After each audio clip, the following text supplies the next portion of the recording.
Hola jóvenes, vamos a dar inicio al estudio de la morfopatología del aparato reproductor masculino, haciendo énfasis en el pene. Objetivos. Interpretar los patrones morfopatológicos no neoplásicos de los procesos patológicos que afectan el pene y exponer los patrones morfopatológicos de las neoplasias más comunes. En cuanto al contenido, identificaremos las lesiones no neoplásicas del pene, principalmente las malformaciones y los procesos inflamatorios como la balanopostitis, además de las lesiones neoplásicas benignas y malignas del órgano. Antes de introducirnos al tema en cuestión, vamos a hacer un breve recuento anatómico e histológico. Abordaremos también algunos espectros de respuesta inflamatoria ante la infección. Repasaremos algunos conceptos que ya hemos abordado en la clase de neoplasia e introduciremos algunos nuevos, como en el caso del estadiaje tumoral.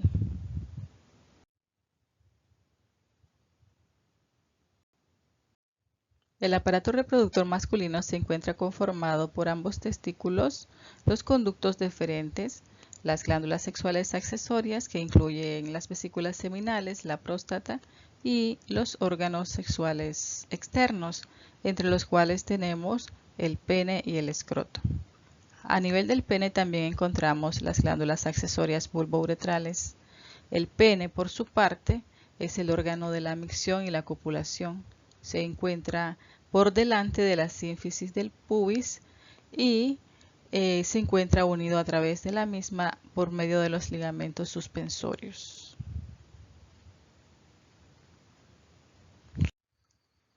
El pene se encuentra compuesto principalmente por dos masas dorsales que están constituyendo los cuerpos cavernosos. En la región ventral al mismo nosotros vamos a encontrar el cuerpo esponjoso, incorporado al mismo la uretra peneana, que termina a nivel del meato uretral, en la porción más anterior, donde los mismos cuerpos esponjosos emiten una proyección que da lugar a la formación del glande del pene. El glande, por su parte, se encuentra cubierto por un reborde de piel, que es el prepucio, y el espacio comprendido entre estos dos sitios lo conocemos como el surco alano prepucial. Como podemos apreciar en la imagen, la piel que recubre el pene, tanto en sus 2/3 proximales como a nivel del glande y del prepucio, está compuesta por un epitelio de tipo plano, estratificado, queratinizado. A nivel del glande, la piel es muy fina y reposa firmemente sobre el tejido conectivo subyacente. A este mismo nivel no encontramos tejido adiposo subcutáneo, por lo cual los vasos sanguíneos son fácilmente identificados. En esta imagen nosotros identificamos un corte transversal del pene, donde se pueden apreciar los cuerpos cavernosos, el cuerpo esponjoso en la región ventral del mismo.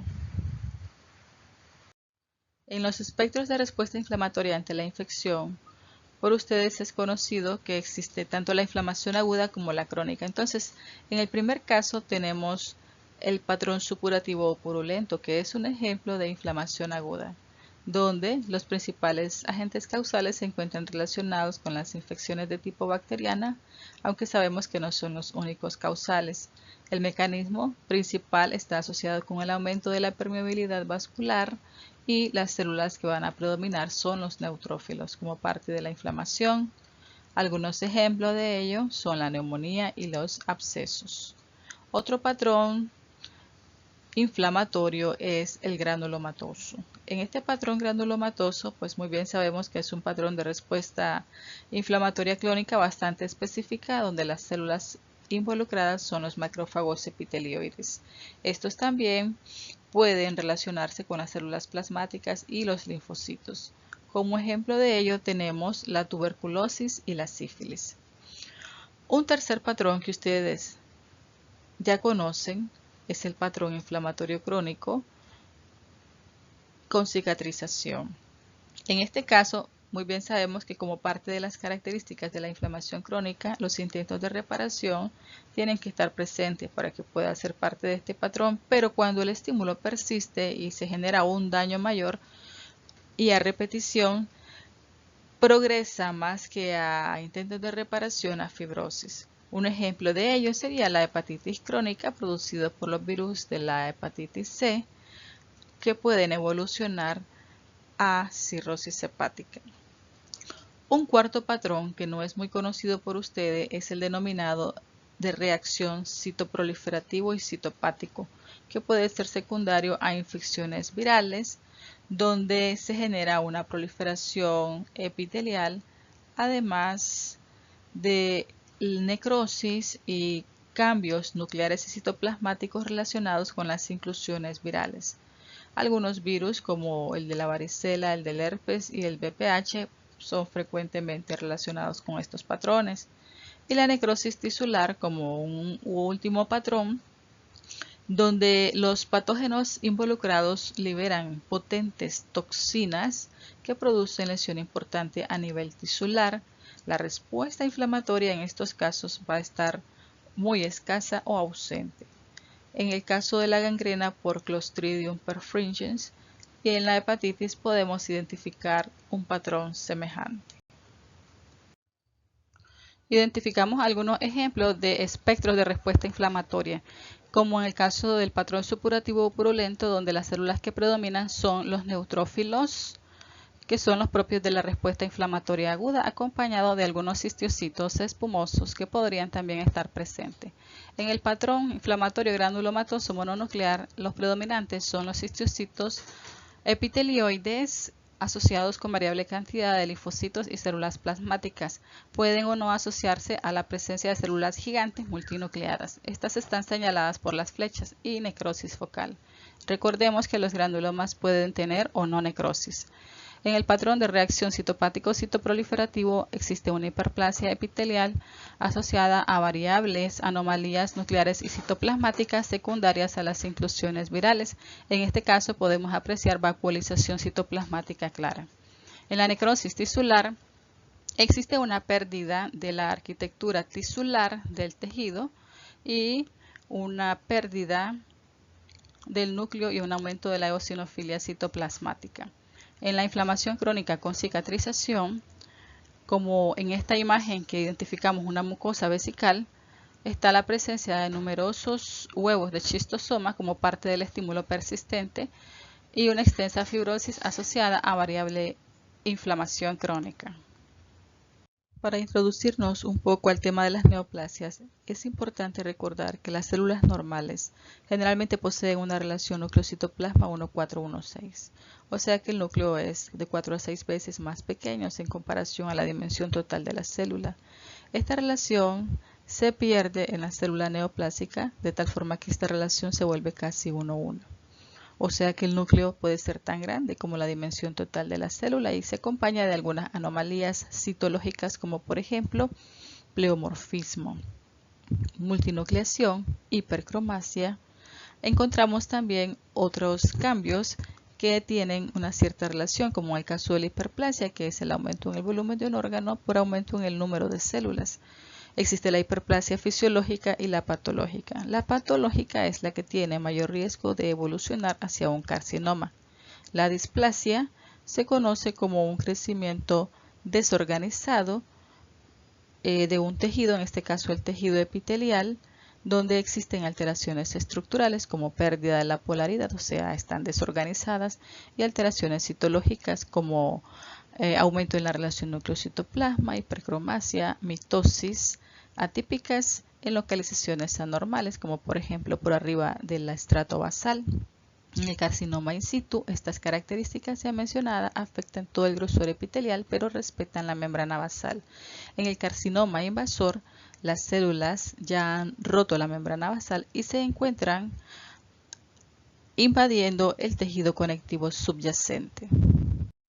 En esta imagen podemos identificar y comparar las principales características de una neoplasia benigna y maligna. Sabemos que debemos tomar en cuenta 4 principales características, como son su grado de diferenciación, su velocidad de crecimiento, la invasión y la metástasis.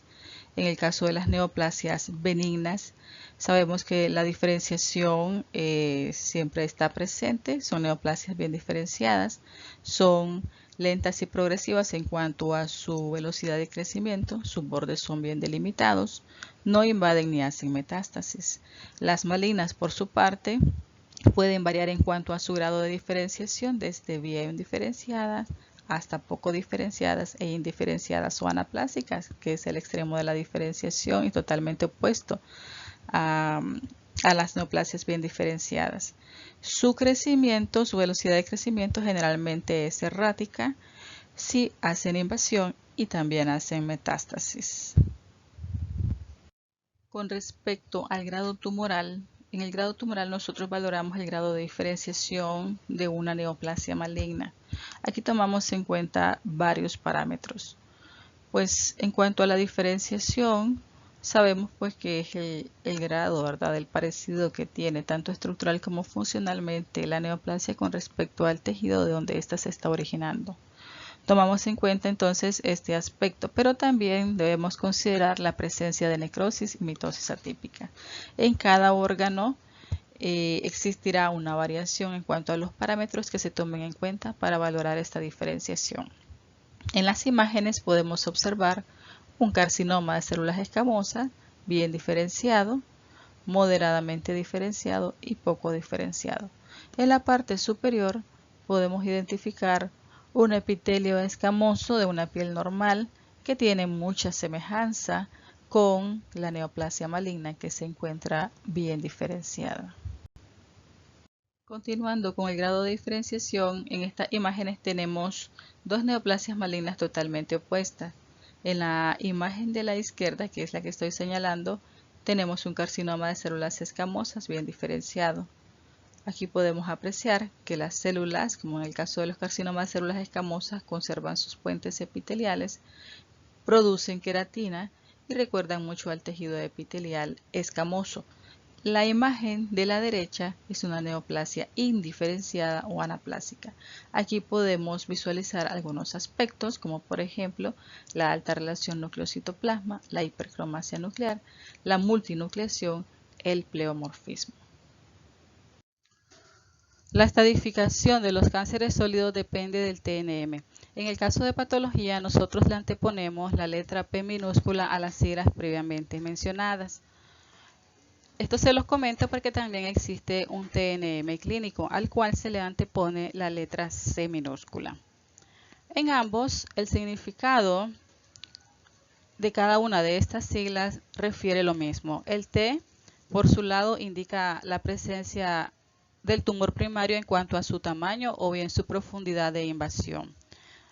En cada órgano y sistema, el tamaño y la profundidad de invasión variará. La N hace referencia a la presencia o no de metástasis a los ganglios linfáticos regionales y en el caso de la M a la metástasis a distancia. El TNM es uno de los principales parámetros a tomar en cuenta para valorar el pronóstico del paciente y su respuesta al tratamiento. En este cuadro les dejo la subclasificación de cada una de estas categorías para que puedan analizarlas mejor. Para dar inicio al estudio de las patologías del pene, podemos mencionar que dentro del grupo de las no neoplásicas están las malformaciones y las lesiones inflamatorias. Dentro de las neoplásicas están el condiloma acuminado y el carcinoma de células escamosas. Con respecto a las malformaciones, estas son más frecuentes en niños y representan aproximadamente el 10% de los casos. Entre las más comunes está la hipospadia, la cual se presenta en 1 por cada 300 nacidos vivos. Consiste en una apertura del meato uretral en la región ventral del pene que puede o no estar asociada a otras anomalías, como por ejemplo en el cuerpo esponjoso. La etiología de la hipospadia es desconocida, pero se han planteado algunas posibilidades etiológicas como por ejemplo la deficiencia endocrina por insuficiencia de secreciones o de receptores androgénicos. También se ha observado casos familiares entre un 5 y un 10%. Entre otras etiologías también se mencionan la isquémica y los factores ambientales. Entre los procesos inflamatorios vamos a estudiar la balanitis, las balanopostitis y el líquen escleroso atrófico. Entre las neoplasias ya mencionamos al condiloma acuminado y el carcinoma de células escamosas.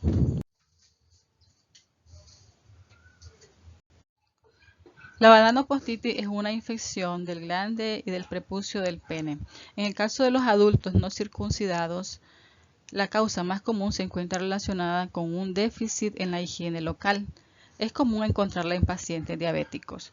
Cuando existe deficiencia en la higiene local, se puede acumular el esmegma y si esto persiste, dar origen a una irritación y a la proliferación de bacterias que puede formar parte de la microbiota humana, a bacterias piógenas y a bacterias que participan en el origen de las infecciones de transmisión sexual. Su frecuencia va de un 12 a un 20% en niños y en adultos. Si el estímulo causal persiste, esto puede evolucionar a una inflamación cicatrizal y a la fimosis.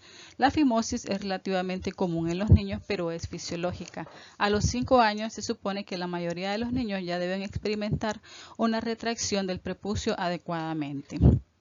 Dentro de las principales causas de la balanopostitis podemos identificar las inflamatorias. Estas pueden ser infecciosas y no infecciosas, como ya lo comentamos anteriormente. Existen otro tipo de causas dentro de las cuales podemos mencionar las traumáticas, las alérgicas, las neoplásicas y las preneoplásicas.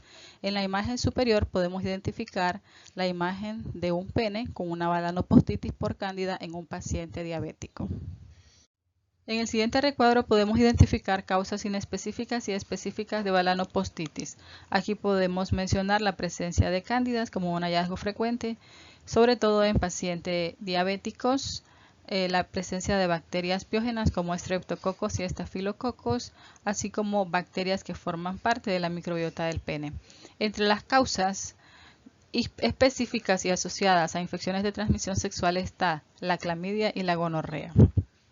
En las siguientes imágenes podemos observar una balanopostitis sifilítica donde los principales hallazgos están relacionados a un edema y eritema del prepucio y del glande del pene en la figura número 1 y en la figura número 3 principalmente unas erosiones agrupadas con marcado borde eritematoso. En la balanopostitis por Neisseria gonorrea podemos identificar los cambios macroscópicos propios de una respuesta inflamatoria aguda, además de las secreciones que pueden ser sometidas posteriormente a estudio microbiológico para confirmar la naturaleza del exudado con un predominio de neutrófilos, además de la identificación de la bacteria dentro del citoplasma de los neutrófilos. En dependencia del agente etiológico, y si tenemos la oportunidad de tomar una biopsia de piel, podríamos identificar algunos hallazgos, como por ejemplo la presencia de células inflamatorias mononucleadas, así como ulceración, hiperplasia escamosa y si la causa es por cándida, la presencia de hifas fúngicas. En la balanitis erótica obliterante, conocida también como líquen escleroso atrófico, podemos identificar algunos cambios macroscópicos. En esta imagen ustedes pueden apreciar un cambio de coloración. La piel se observa más blanquecina y más lisa debido a la atrofia. Esto afecta al prepucio, al glande y a la piel adyacente en el pene. Microscópicamente, la piel posee un tipo de dermatitis y se caracteriza porque la epidermis, que es la parte más superficial, puede estar generalmente atrófica, pero podríamos encontrarla hiperplástica, o sea, con aumento de su grosor. Por debajo de la epidermis podríamos encontrar un infiltrado inflamatorio crónico que se distribuye en forma de banda y se asocia variablemente a cierto grado de esclerosis. El grado de esclerosis puede ser más acentuado, como se observa en esta otra imagen. La importancia en el diagnóstico de esta patología es el riesgo que tienen de evolucionar a un carcinoma de células escamosas no relacionado a BPH. Este generalmente es de un 5 a un 8%. Comentaremos algunos aspectos relevantes del virus del papiloma humano. Este es un virus de tipo ADN y se describen que existen aproximadamente más de 200 serotipos. El 40% de estos van a afectar los genitales. Las neoplasias malignas comúnmente asociadas a este tipo de virus son el carcinoma del cuello uterino, de ano, vulva, vagina. Algunos de orofaringe y en el caso del carcinoma de pene, donde se encuentra una relación entre el 44 y el 100%. De manera general se dividen en oncogénicos, que son los que tienen riesgo de producir cáncer, y no oncogénicos, que son aquellos que se relacionan con lesiones benignas, como por ejemplo las verrugas, el condiloma acuminado, los papilomas, entre otros tipos de neoplasias. Aproximadamente 15 tipos oncogénicos han sido descritos como los más comunes, dentro de los cuales está el 16 y el 18, pero también tenemos otros tipos como el 45, el 31, el 33 y el 52, que son responsables de más del 85% de las neoplasias, principalmente a nivel del cérvix. El condiloma acuminado es una enfermedad benigna de transmisión sexual altamente contagiosa producida por el virus del papiloma humano, específicamente los serotipos no oncogénicos 6 y 11. Afecta principalmente a jóvenes y adolescentes entre la segunda y la tercera década de vida y su localización más común en el pene es a nivel del surco coronal y en la superficie interna del prepucio. Macroscópicamente son lesiones fungantes en forma de una verruga, a menudo son múltiples y suelen tener tamaño entre 1, 2 e incluso hasta 3 milímetros. Desde el punto de vista microscópico, está compuesta por una hiperplasia epitelial que a nivel panorámico produce estas estructuras cupuliformes que se le conocen como papilomatosis con un tallo fibrovascular central. A mayor acercamiento podemos identificar que las células son maduras y presentan un hallazgo bastante característico, que es la formación de los denominados coilocitos, que son células maduras con alteración nuclear leve y un halo claro citoplasmático. Dentro de los procesos neoplásicos tenemos el carcinoma de células escamosas in situ, pleca neoplasia intraepitelial del pene o PEIN. En este caso tenemos que estos tipos se clasifican en dos principalmente. En la neoplasia intraepitelial del pene relacionada con el virus del papiloma humano, que también se conoce como diferenciada, esta se asocia principalmente a situaciones inflamatorias donde el BPH aparentemente no tiene una relación con su origen.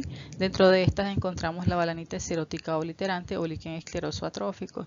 Y en el segundo de los casos, donde podemos mencionar a la neoplasia intraepitelial del pene relacionada con el BPH, también conocida como indiferenciada, pues participan principalmente la enfermedad de Bowen y la papulosis bowenoide. Ambos son ejemplos de carcinoma in situ.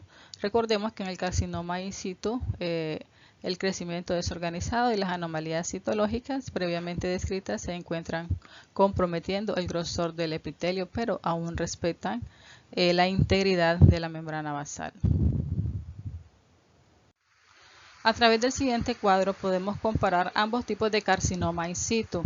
En el caso de la enfermedad de Bowen podemos ver que la presentación usual en cuanto a grupo etario afecta más entre la sexta y la séptima década de la vida, no así la papulosis bowenoide afecta a personas más jóvenes sexualmente activas. Macroscópicamente las lesiones son únicas y de color blanco grisáceo en la enfermedad de Bowen y en la papulosis bowenoide generalmente son múltiples y de color marrón rojizo de aspecto papular.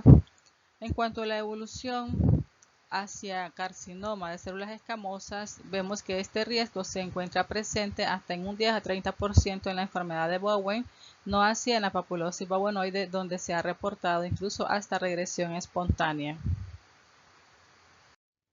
En la enfermedad de Bowen, macroscópicamente podemos identificar algunas lesiones tipo placa eritematosas únicas en el glande y en el dorso del pene. Microscópicamente podemos identificar a nivel panorámico un aumento en el grosor del tejido epiteliar, a eso se llama acantosis.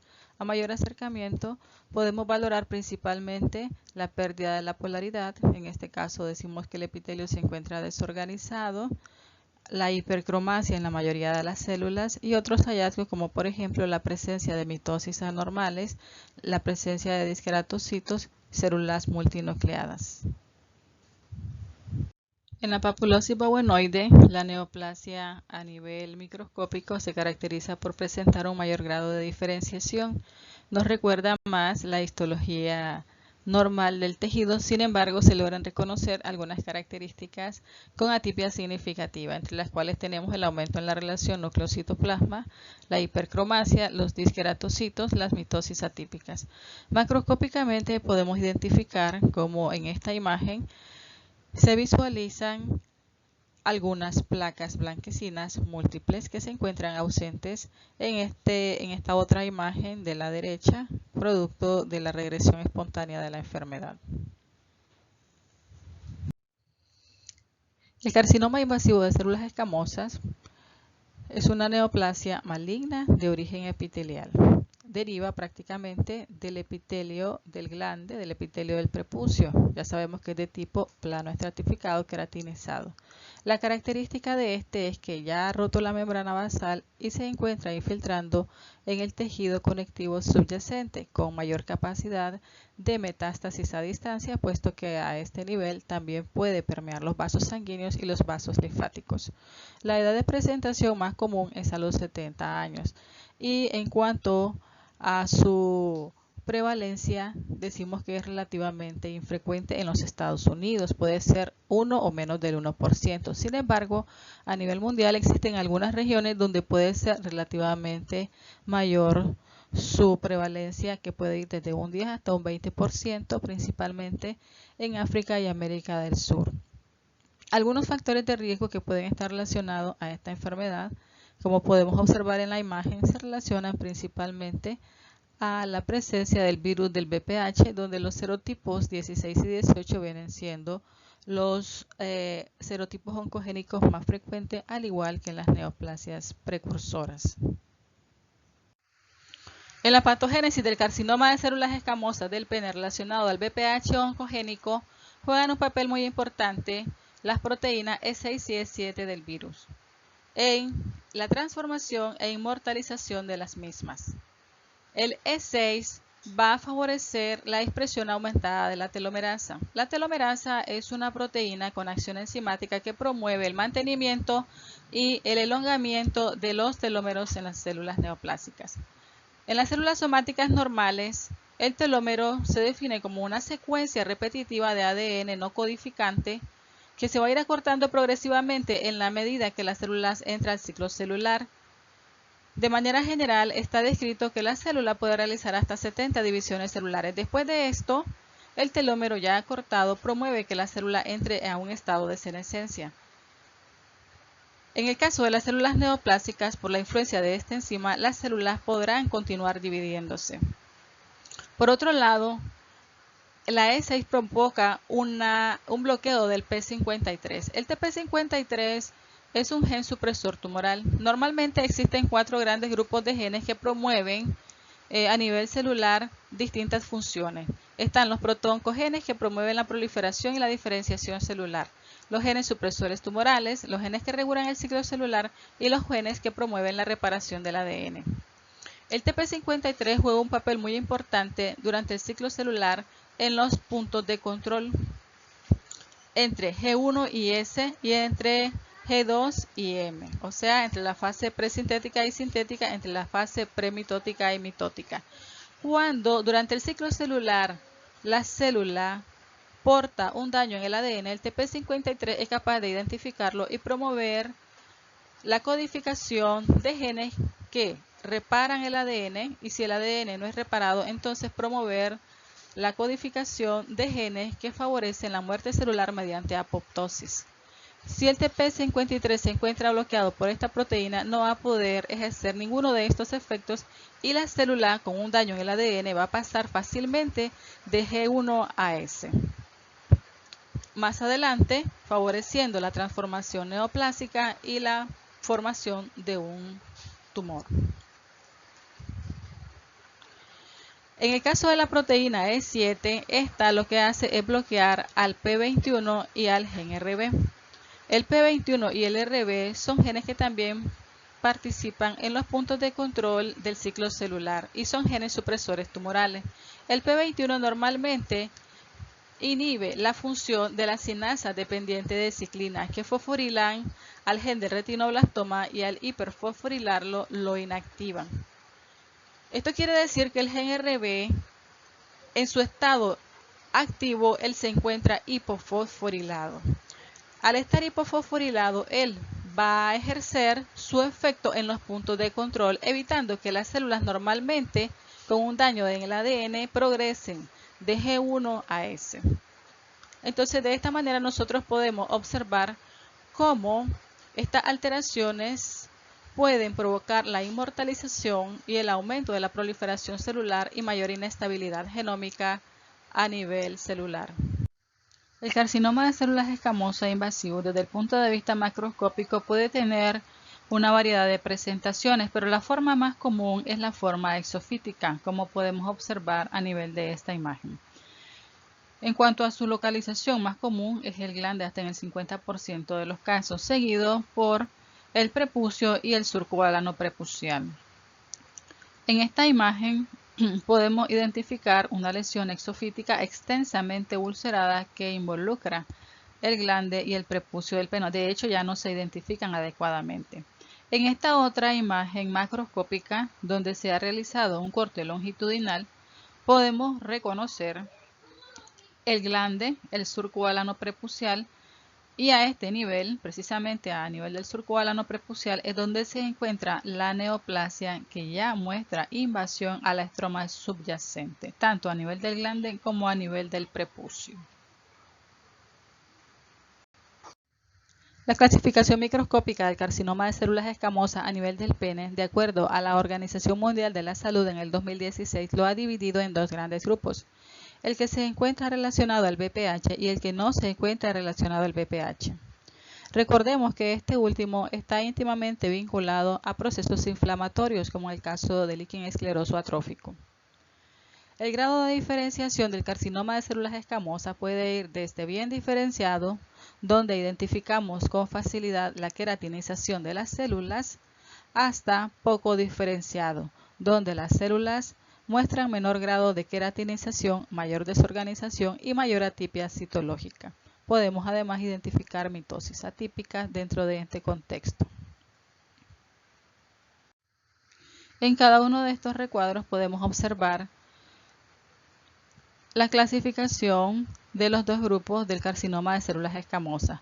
Podemos ver que el carcinoma de células escamosas de tipo usual o convencional es el que representa el mayor porcentaje en las 2/3 partes de los casos y se encuentra generalmente no relacionado al BPH. Los demás constituyen variantes que son relativamente inusuales, pero que vale la pena revisar la información para conocerlas. Con respecto al pronóstico del carcinoma de células escamosas, al igual que en muchos otros órganos, el TNM es el principal parámetro a tomar en cuenta para valorar el mismo. Estas categorías ya las habíamos revisado. Cuando los pacientes tienen metástasis múltiple gangliolinfático pélvico bilaterales, se dice que tienen un pronóstico reservado. La tasa de supervivencia, por su parte, va a variar a los 5 años entre un 7 y un 60%. Esta va a estar muy en dependencia de las categorías en los parámetros que evalúan el estadio tumoral. En este recuadro nosotros podemos ver cuáles son las estructuras que están siendo invadidas por la neoplasia y en esa misma medida se le va a ir asignando desde un PTI, que es carcinoma in situ, hasta un PT4. Revisemos el cuadro, por favor. Y en los siguientes recuadros podemos ver el compromiso de los ganglios linfáticos inguinales y pélvicos para asignar las categorías de la N, así como la metástasis a distancia. Después de revisar el video de la clase, recordemos por favor ir al texto básico y leer a conciencia y a mayor profundidad la información que está contenida en las diapositivas de la clase. Éxito, jóvenes.